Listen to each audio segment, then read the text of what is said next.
রাজ্যে আসন্ন নির্বাচনের আগে প্রস্তুতি খতিয়ে দেখতে পশ্চিমবঙ্গে আসছেন ভারতের মুখ্য নির্বাচন কমিশনার গণেশ কুমার। জানা গিয়েছে আগামী 8ই মার্চ কলকাতায় পৌঁছবে ইলেকশন কমিশন অফ ইন্ডিয়ার ফুল বেঞ্চ। কমিশনের অন্যান্য শীর্ষ আধিকারিকদের নিয়েও একটি বড় টিম রাজ্যে আসছে, অর্থাৎ নির্বাচনের প্রস্তুতি খতিয়ে দেখা হবে। কমিশন সূত্রে খবর, 9ই মার্চ এবং 10ই মার্চ দুদিন ধরে রাজ্যে একাধিক গুরুত্বপূর্ণ বৈঠক করবেন কমিশনের আধিকারিকরা। রাজ্যের বিভিন্ন জেলার নির্বাচনী প্রস্তুতি, আইন শৃঙ্খলা পরিস্থিতি, নিরাপত্তা ব্যবস্থা এবং ভোট পরিচালনার সার্বিক পরিস্থিতি নিয়ে একটা বিস্তারিত পর্যালোচনা করা হবে। এরই মধ্যে প্রকাশিত হয়েছে এসআইআর এর চূড়ান্ত তালিকা। তবে সেই তালিকা ঘিরে বিভিন্ন মহলে আলোচনা, প্রশ্ন উঠেছে। বহু নাম তালিকা থেকে বাদ পড়েছে বলে অভিযোগ, আবার বহু নাম এখনো বিচারাধীন অবস্থায় রয়েছে। এই পরিস্থিতির মধ্যেই কমিশনের ফুল বেঞ্চে রাজ্য সফর অত্যন্ত তাৎপর্যপূর্ণ মনে করছেন রাজনৈতিক পর্যবেক্ষকরা। কমিশনের তরফে জানা গিয়েছে, এই সফরের অন্যতম প্রধান উদ্দেশ্য হল রাজ্যে ভোটের প্রস্তুতির অগ্রগতি খতিয়ে দেখা। ভোটার তালিকা সংশোধন প্রক্রিয়া থেকে শুরু করে নতুন ভোট কেন্দ্র স্থাপন, নিরাপত্তা ব্যবস্থা, কেন্দ্রীয় বাহিনী মোতায়েনের সম্ভাবনা, বুথের বাইরে সিসিটিভি নজরদারি, সবকিছু নিয়েই বিস্তারিত আলোচনা হবে এই পর্যালোচনা বৈঠকে। বিশেষ করে এসআইআর এর চূড়ান্ত তালিকা প্রকাশের পর যে পরিস্থিতি তৈরি হয়েছে তা নিয়েও কমিশনের সদস্যরা আলোচনা করবেন বলে সূত্রে খবর। তালিকা প্রকাশের পর যেসব নাম বাদ পড়েছে বা যেমন নাম যেসব নাম এখনো পর্যন্ত বিচারাধীন অবস্থায় রয়েছে, সেই বিষয়গুলিও খতিয়ে দেখা হবে।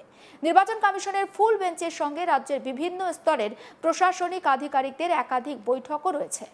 জেলা নির্বাচনী আধিকারিক, জেলা শাসক, পুলিশ সুপার, রাজ্যের শীর্ষ পুলিশ আধিকারিকদের সঙ্গে পৃথকভাবে বৈঠক করবেন কমিশনের সদস্যরা। এই বৈঠকগুলিতে প্রত্যেকটি জেলার নির্বাচনী প্রস্তুতির বিস্তারিত রিপোর্ট পেশ করা হবে বলেও জানা যাচ্ছে। জেলার কোথায় কোথায় নতুন বুথ তৈরি হয়েছে, কোথায় বুথের সংখ্যা বাড়ানো হয়েছে কিনা বা বাড়ানো হবে কিনা, কোথায় অতিরিক্ত নিরাপত্তার প্রয়োজন রয়েছে, এসব বিষয়েও আলোচনা হবে। নির্বাচনের সময় আইন শৃঙ্খলা বজায় রাখতে কি ধরনের ব্যবস্থা নেওয়া হয়েছে, কত সংখ্যক কেন্দ্রীয় বাহিনী মোতায়েন করা হতে পারে এবং সংবেদনশীল এলাকাগুলিতে কি ধরনের নজরদারি থাকবে, এসব বিষয়েও বৈঠকে উঠে আসবে বলে সূত্র মারফত জানা যাচ্ছে। এ বিষয়ে আমাদের কলিগ সুজয় ঘোষের একটি প্রতিবেদন রাখবো আপনাদের সামনে। 9 এবং 10ই মার্চ দুদিনের সফরে রাজ্যে আসছেন একেবারে কেন্দ্রীয় নির্বাচন সনদের ফুল বেঞ্চ। আমরা যেটা জানতে পারছি যে গণেশ কুমারের নেতৃত্বে একেবারে ফুল বেঞ্চ কলকাতায় আসছে। যেটা জানা যাচ্ছে যে 8ই মার্চ রাতেই তিনি কলকাতায় আসবেন এবং 9-10 দুদিন একেবারে ঠাসা কর্মসূচি আছে এই ফুল বেঞ্চের। যেটা আমরা কমিশনের তরফ থেকে জানতে পাচ্ছি, 9 তারিখে তারা সাংবাদিকদের মুখোমুখি হবে এবং এ রাজ্যের সমস্ত যে নির্বাচনে যে প্রক্রিয়া যে এসআইআর এর শুনানি প্রক্রিয়া চলছিল, সেই প্রক্রিয়া আমরা যদি বলে থাকি যে সেই প্রক্রিয়া প্রায় সমাপ্ত হয়েছে এবং ইতিমধ্যেই যেটা জানা যাচ্ছে প্রায় 60 লক্ষ নাম যেটা এই মুহূর্তে বিচারাধীন অবস্থায় আছে এবং তারই মাঝে নির্বাচন কমিশনের ফুল বেঞ্চ, সেই ফুল বেঞ্চ এ রাজ্যে আসছে এবং এটাও আমরা জানতে পাচ্ছি যে এ রাজ্যের নির্বাচন সংক্রান্ত সমস্ত বিষয়, খুঁটিনাটি বিষয় তারা খতিয়ে দেখবে। আমরা যেটা কমিশনের তরফ থেকে আমরা জানতে পাচ্ছি যে 8 তারিখ রাতেই কলকাতায় পা রাখবেন গণেশ কুমার, 9 তারিখ এবং 10 তারিখ একেবারে দফায় দফায় বৈঠক করবেন। আমরা যেটা জানতে পাচ্ছি যে বৈঠকের বিষয়বস্তু কি আছে, বৈঠকের বিষয়বস্তু যেরকমভাবে আছে যে এখনো পর্যন্ত এসআইআর এর যে নির্বাচন কমিশন একেবারে পর্যায়ক্রমে ধাপে ধাপে যে কাজগুলো করেছে, সেই সমস্ত কাজ এখনো পর্যন্ত যেটা হয়েছে সেগুলো তারা খুঁটিনাটি সেটা খুঁটিয়ে দেখবে। আমরা জানি যে ইতিমধ্যেই যে বুথের ভেতর ইতিমধ্যেই যে সিসিটিভি যে থাকে এবং ওয়েবকাস্টিং যেটা হয়, সেই ব্যাপারে একেবারে স্পষ্ট বেশ কিছু নির্দেশ বা গাইডলাইন কেন্দ্রীয় নির্বাচন সনদের পক্ষ থেকে দেওয়া হয়েছিল। সেগুলো একেবারে রীতিমতো সেই বিষয়গুলো খতিয়ে দেখবেন এবং রাজ্যের এই মুহূর্তে আইন শৃঙ্খলা পরিস্থিতি কি আছে সেই বিষয়টাও তারা খতিয়ে দেখবে। আমরা জানি যে ইতিমধ্যেই প্রায় 480 কোম্পানি কেন্দ্রীয় বাহিনী এ রাজ্যে পাঠানো হয়েছে, সেই বিষয়েও তারা খতিয়ে দেখবে। অন্যদিকে যেটা জানা যাচ্ছে যে তারিখে যেরকম তিনি এই ফুল বেঞ্চ সাংবাদিকদের মুখোমুখি হওয়ার একটা সম্ভাবনা আছে, এবং 10 তারিখে তারা অফিসিয়াল একটি সাংবাদিক বৈঠক করবেন জ্ঞানেশ কুমার, এবং এ রাজ্যের যে নির্বাচন সংক্রান্ত সমস্ত প্রশ্ন তিনি সরাসরি তিনি মুখোমুখি হবে।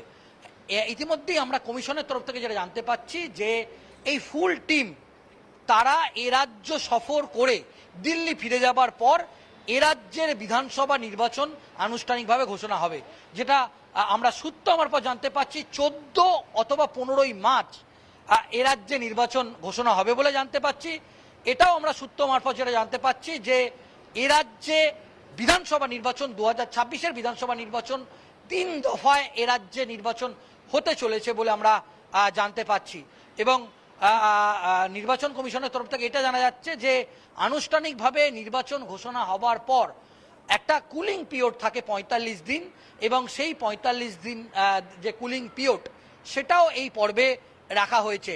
অন্যদিকে ইতিমধ্যে একটা জটিলতা তৈরি হয়েছে, যেটা 60 লক্ষ যে বিচারাধীন যে ভোটার, সেই ভোটার নিয়ে কিন্তু একটা ইতিমধ্যেই আমরা যেটা জানতে পাচ্ছি যে একটা কিন্তু প্রশ্নচিহ্ন তৈরি হয়েছে।